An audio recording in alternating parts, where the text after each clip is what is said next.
Em 68, os Solanas e Octávio Guettino lançam um documentário chamado A Hora dos Fornos, uma obra de mais de 4 horas em que os cineastas fazem toda uma contextualização histórica do panorama político bastante conturbado da Argentina. Falam sobre os eventos mais marcantes envolvendo o peronismo, os golpes, falam sobre todas as organizações sindicais e revolucionárias do país e, além disso, comentam sobre esse neocolonialismo de modo geral, explicam muito bem o que é isso, explicam como a Argentina se tornou vítima dos interesses do Reino Unido e de outras potências, mostra como outros países da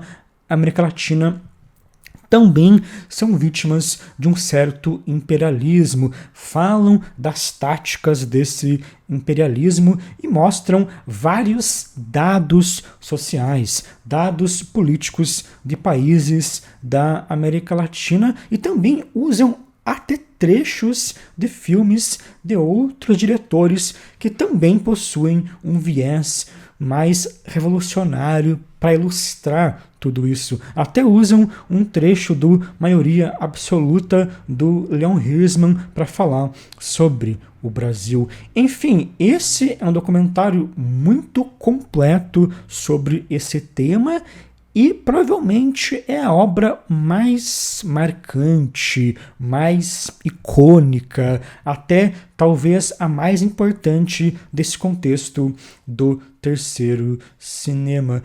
E é interessante como a forma do filme é bastante moderna. O modo, por exemplo, como a obra é narrada, montada e estruturada, lembra muito um filme-ensaio. Eu falei já sobre filme-ensaio aqui no curso. A nossa aula 37 é só sobre isso. A narração do filme mistura dados objetivos e históricos com impressões mais líricas e toda a montagem segue ali uma estrutura bem livre e dinâmica que se utiliza de imagens de formatos diferentes. Usa imagens de arquivo, fotografias, imagens de revistas, usa entrevistas filmadas, imagens de obras de arte e assim por diante. E, além disso, eles também usam muitos letreiros na tela, usam frases e pensamentos na tela. É realmente uma espécie de filme-colagem no fim das contas. Um ano depois deles lançarem esse filme, os dois diretores publicam um manifesto chamado Rumo a um Terceiro Cinema em uma revista cubana chamada Tricontinental. Um manifesto que também é tido como um dos mais importantes desse movimento, até porque o termo terceiro cinema passa a ser mais usado depois que os Solanas e o Guettino usam esse termo nesse manifesto, nesse texto.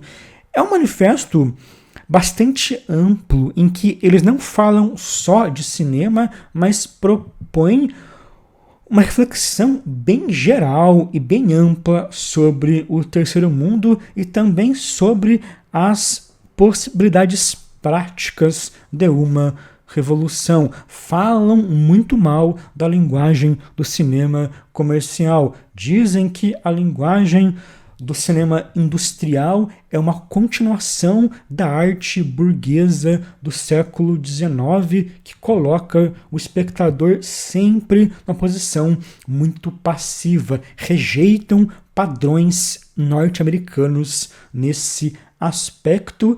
E é interessante também como nesse texto eles definem esses três cinemas.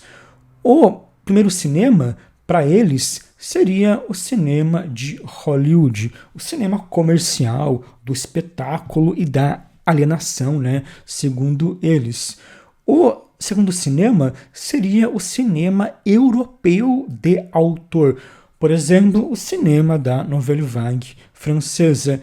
E o terceiro cinema seriam os filmes revolucionários que, segundo eles, o sistema não consegue assimilar. Para eles, mesmo o cinema europeu de autor é um cinema muito individualista, não é um cinema revolucionário. Eles falam mal até do cinema soviético. Dizem que as obras soviéticas passaram a se utilizar muito de certos apelos do cinema de Hollywood e falam bem de cineastas que fazem mais documentários e são ligados diretamente a ideias revolucionárias. Falam bem, por exemplo, do Mario Handler e do Santiago Álvares e também falam bem de algumas obras do Chris Marker. O Marker tem alguns filmes que não são tão conhecidos, que ele fez em Super 8 com Operários. São obras bem diretas e bem mais militantes. No geral, os autores vão defender uma destruição de um cinema do sistema, de um cinema que replica uma imagem que o colonizador impôs e vão defender a construção de um cinema de identidade própria. Reflexões bem interessantes, mas também bastante utópicas.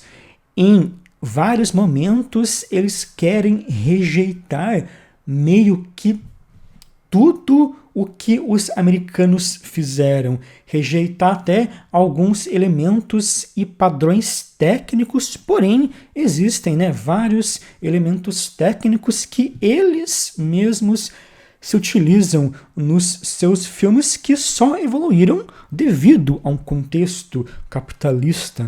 O cinema é uma arte tecnológica que vai depender muito, querendo ou não, desse contexto para a sua evolução técnica, principalmente várias facilidades técnicas que essa geração do terceiro cinema encontrou para fazer os seus filmes só existem graças a esse contexto capitalista. A partir dos anos 50 e 60, a gente começa a ter câmeras mais práticas, gravadores de áudio menores, a tecnologia de sincronização de som também dá um grande salto, e vários documentaristas, inclusive esses, se beneficiam disso. A gente até pode usar o argumento de que eles estão usando, digamos, as armas do colonizador contra ele mesmo, mas quase todos os principais avanços técnicos do cinema estão ligados, querendo ou não, a um contexto capitalista de algum modo. É claro que aspectos da teoria, da linguagem vão evoluir muito a partir de experiências socialistas e de um cinema financiado pelo Estado, até mesmo de filmes de propaganda, principalmente na União Soviética, mas são aspectos históricos mais pontuais que agregam muito mais para a linguagem, para a teoria, do que agregam avanços tecnológicos propriamente.